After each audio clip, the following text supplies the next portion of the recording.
በግኑሪ ተብዬ እንደምንድነው ምኖረው አንዳንድ ጊዜ መዝሙር ሲዘምሩ ከኢየሱስ ፍቅር ተነስተን ካልዘመረ ነው መዝሙር ደግሞ ከመዘመራችን በፊት ሳምሱር አሰርተን ካልዘመር ነው ለብዙ ሰዎች ጥያቄ ሆኖ ሊቀር ይችላል ምን ለማለት ወድጄ ነው አሁን እይታችን መዝሙር ሲዘምር እንደ በግ ኑር ተብዬ እንደምን ልኑር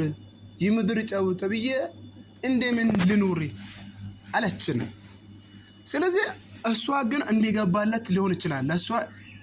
እንዲገባ ሊሆን ይችላል ነገር ግን ላልተረዳ ሰው ይህ መዝሙር በጣም ጥያቄ አልፈጠረም እስቲ እናንተ ምን ትላላችሁ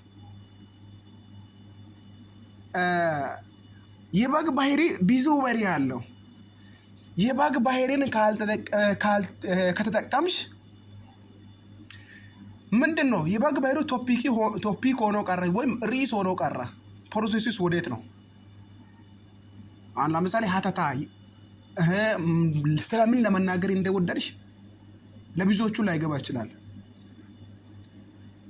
ስለዚህ መጽሐፍ ቅዱስ የማያነብሰው ስለ መጽሐፍ ቅዱስ ስለ ክርስትና ህይወት የማይረዳ መዝሙር በሚገባ መልክ ሲዘመር በመዝሙሩ ብቻ ወደ ክርስትና ህይወት የሚለወጡ ብዙ ሰዎች ይኖራሉ ምክንያቱም ከመዝሙሩ ህይወት የተረዳ ነገር ሲኖር መዝሙር ስንዘምር አንደኛ መዝሙር ከሰዎች ወደ እግዚአብሔር ሲሆን ሁለተኛ ደግሞ የእናንተን መዝሙር ሌሎቹ ሰምቶ ከመዝሙሩ መልእክቱን ተቀብሎ ከጨለማ ወደሚደነቅበት ብርሃን እንዲመለስ ነው የሚዘምሩት ስለዚህ ይህ ካልሆነ በስተቀር ተረትና ምሳሌ ያደረገን መዝሙር ስንዘምር ጨለማ ላይ ወድቆ ያሉት ወደ ብርሃን አይመጡም እባካችሁ መዝሙር ሲዘምሩ አሰላስላችሁ አድምጣችሁ ሰምታችሁ ብንዘምር የተሻለ ህይወት ይሆናል ብዬ ተስፋ አደርጋለሁ አሁን ይታችንን ለመናቅ አይደለም እንደገባለት ሊሆን ይችላል ብዙ ጊዜ እኮ ክርስቲያኖችን አትራክ ለማድረግ ከምንዘምሮ ዝማሬ ይልቅ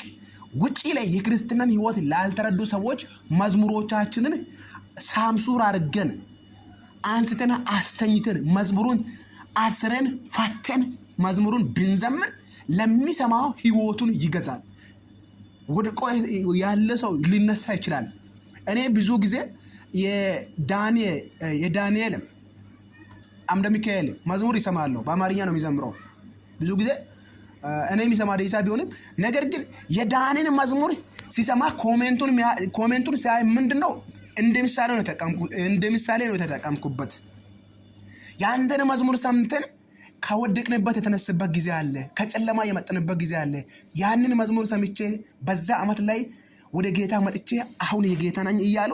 ብዙዎቹ በኮሜንት እግዚአብሔርን ያመሰግናሉ ታዲያ እግዚአብሔር የሚመሰግንበት መዝሙር ዘምሩ እንጂ ዝም ብላችሁ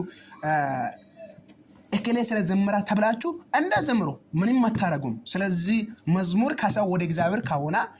ሲዘምሩ ወደ እግዚአብሔር ሲሆን የዘመራችሁት መዝሙር ሰውን ማግኛት አለበት ይሄ አሁን ጥያቄ ሆኖ ይቀራል እንጂ እንጃ